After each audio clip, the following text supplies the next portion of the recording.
പ്രിയപ്പെട്ട ഉസ്താദുമാരെ, മറ്റു എന്റെ സ്നേഹികളായ മുത്തല്ലിം സുഹൃത്തുക്കളെ, കലാശയുടെ ഈ വർണ്ണാഭമായ വേദിയിൽ ഞാൻ നിങ്ങളോടൊരു കൊച്ചു കഥ പറയട്ടെ. കഥയുടെ പേര് പ്രജാക്ഷേമ തൽപരനായ ഒരു രാജാവ്.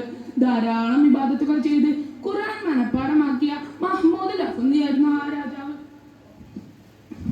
ഒരു ദിവസം മഹ്മൂദ് ലഫ്ന്ദി നായാട്ടിന് വേണ്ടി ദേഹത്തൊക്കെ എണ്ണ തേച്ച് കൊട്ടാരം മട്ടുബാവിലൂടെ ലാത്തുകയായിരുന്നു. ഖുർആൻ പാരായണത്തിൽ അതീവ താല്പര്യം കാണിച്ചിരുന്ന മഹ്മൂദ് ലഫ്ന്ദിയുടെ അതരങ്ങൾ ഖുർആൻ സദാസമയം ഒഴിഞ്ഞുകൊണ്ടിരുന്നു.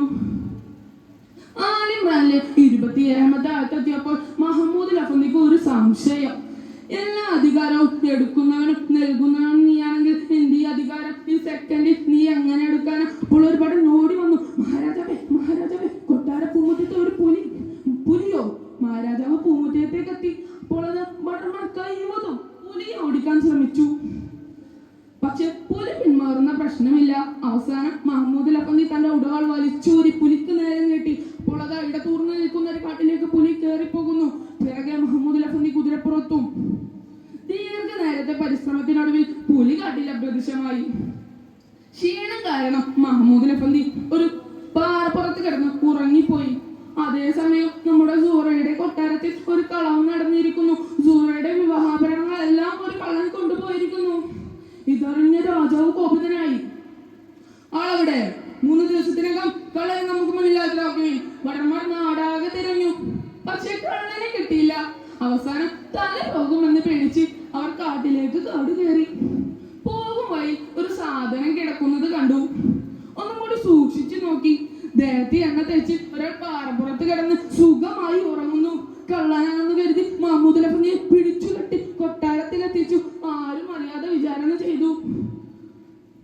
മഹ്മൂദ് ലഫ്ന്ദിയുടെ 2 കൈകളും മുറിച്ച് മധുരമൂറ സ്വരത്തിൽ ഖുർആൻ പാരായണം ചെയ്യുകയായിരുന്നു മഹ്മൂദ് ലഫ്ന്ദി.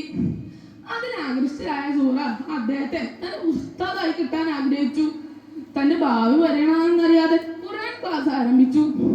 ഒരു ദിവസം ഖുർആൻ ക്ലാസ് നടന്നുകൊണ്ടിരിക്കെ ആലിമ്രാനിൽ 27ാമത്തെ ആയത്തെത്തിയപ്പോൾ ഉസ്താദ് പെട്ടെന്ന് ബോധരഹിതനായി വീണു. കാര്യം അന്വേഷിച്ചു പോയാണ് അത് മഹ്മൂദ് ലഫ്ന്ദിയാണെന്ന് മനസ്സിലാക്കിയത്.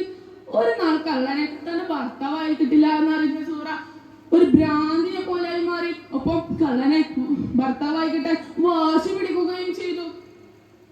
ഭ്രാന്തിയായ തന്റെ മകളുടെ വിവാഹ ജീവിതം ആലോചിച്ച് രാജാവ് അതിന് സമ്മതിക്കുകയും ചെയ്തു.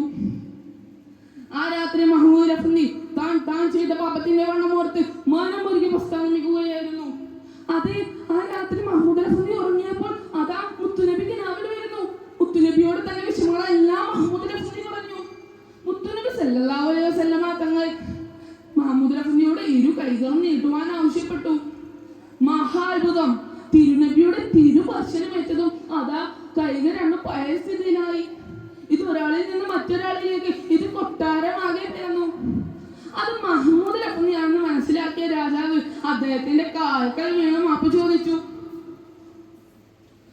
രാജൻ, അങ്ങ് എന്നോടല്ലേ തെറ്റു കാണിച്ചത്? അതും അറിയാതെ. ഞാൻ എന്റെ നാഥനായ അള്ളാഹുവിനോടാണ് തെറ്റു കാണിച്ചത്. പ്രിയരെ, ഇപ്പോൾ മനസ്സിലായില്ലേ? അള്ളാഹു ഉദ്ദേശിച്ചാൽ ഏത് കാര്യവും മാറി മറിയുമെന്ന് ഞാൻ നിർത്തുന്നു. ശുഭം. അസ്സലാമു അലൈക്കും വറഹ്മത്തുള്ളാഹി തആല വബറകാതുഹു.